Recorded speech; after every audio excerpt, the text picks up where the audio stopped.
মানে এত খারাপ অভিজ্ঞতা যেটা বলে শেষ করা যাবে না, কিন্তু সময়ের সাথে পুলিশের উপর আমার যেই আক্ষেপ ছিল, রাগ ছিল, সেটা অনেকটা কমেছে।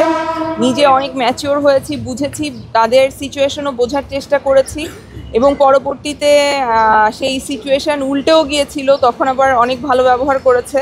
তো সব মিলিয়ে আমার মনে হয় যে আমার আমার রাগ ক্ষোভের অনেকাংশে কমে গেছে যখন আমি ক্যারেক্টারটা করেছি। এই যে আমরা বিভিন্ন সময় দেখি যে আসলে প্রশ্নটা যদি একটু এইভাবে করি যে একটা ইন্টারভিউতে আপনি বলছেন যে আসলে এজেন্ট, এবার আসলে পুলিশ হিসাবে কিভাবে দেখবে আপনাকে? এটা দেখতে হলে কি করতে হবে আসলে, মানে বাঁধন পুলিশ হিসাবে কেমন, বাঁধন পুলিশ হিসেবে কেমন এটা জানতে হলে এশা মার্ডার দেখতে আসতে হবে, যেটা ঈদের দিন রিলিজ হবে। আপনারা হলে আসেন, সিনেমাটা দেখেন। বাঁধন পুলিশ হিসেবে কেমন করলো আপনারা সেটা দেখে আপনাদের মতামত জানান। এটা জানতে হলে অবশ্যই সিনেমাটা ঈদের দিন থেকে সিনেমা হলে চলবে, এসে দেখবেন। আর এশা কিভাবে মার্ডার হলো এবং আমরা কাকে কাকে ধরলাম, এটা নিয়েই পুরো গল্পটা। তো আপনারা আসবেন এবং সিনেমা হলে এসে সিনেমাটা দেখবেন। আমার জীবনে প্রথম ঈদে সিনেমা রিলিজ হচ্ছে, সো এটা আমার জন্য অন্যরকম এক্সাইটমেন্ট। আমি খুবই এক্সাইটেড, নার্ভাস, ভয়ও লাগছে যে কেমন হবে, মানুষ কতটুকু আসবে, সাপোর্ট করবে। তবে আমি একটা কথাই বলতে চাই যে ঈদে আরও অনেকগুলো সিনেমা আসছে।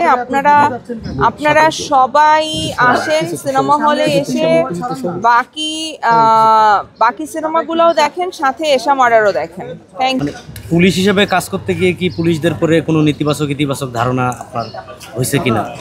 আমার পুলিশের সাথে অনেক তিক্ত অভিজ্ঞতা আছে, যে অভিজ্ঞতার কোনো থ্যাঙ্কস টু সানি ভাই যে সে আমাকে এই সিনেমায় কাস্ট করেছে। অন্য সিনেমার জন্য নার্ভাসনেস না, সিনেমা নিজেরটার জন্যই নার্ভাসনেস, যে আসলে দর্শক কিভাবে দেখবে, কেমন করে পছন্দ করবে। সো আমি সবসময় মনে করি নিজের সাথে নিজের কম্পিটিশন। তো এখন আমার অন্যান্য চরিত্রগুলো মানুষ খুব ভালো করে মনে রেখেছে, নাম ধরে মনে রেখেছে। এই চরিত্রটাও আসলে মানুষ মনে রাখবে, এটাই আশা করি। সিনেমার বাইরে একটু প্রচার করতে চাই, অনলাইনে দেখি যে আপনাদের বিভিন্ন সংস্থার এজেন্ট বানিয়ে,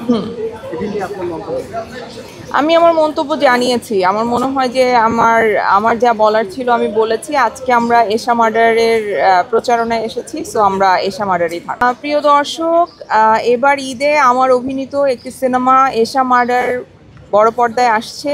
এই জীবনে প্রথম ঈদে কোনো সিনেমা রিলিজ হবে। আমার জন্য, আমাদের মেয়েদের জন্য এটা অনেক বড় একটা ব্যাপার, বিকজ ফিমেল লিডের গল্প সাধারণত হয়ই না বাংলাদেশে, আর যদি হয়ও সেটা ঈদে রিলিজ করার সাহস করে না ডিরেক্টররা।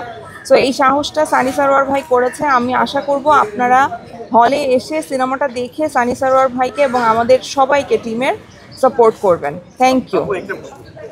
সাকিব খানের সিনেমার সাথে আমার সিনেমা কম্প্যারিজন তো হবে না আসলে।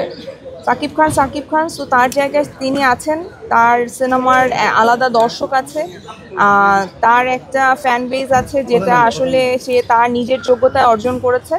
তো সেটা তার।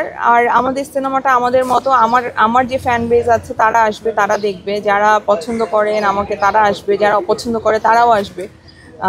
সো এই তো। আমার কাছে খুব ভালো লেগেছে। সানি সারোয়ার ভাইয়ের স্টোরি টেলিং ভীষণ ভালো।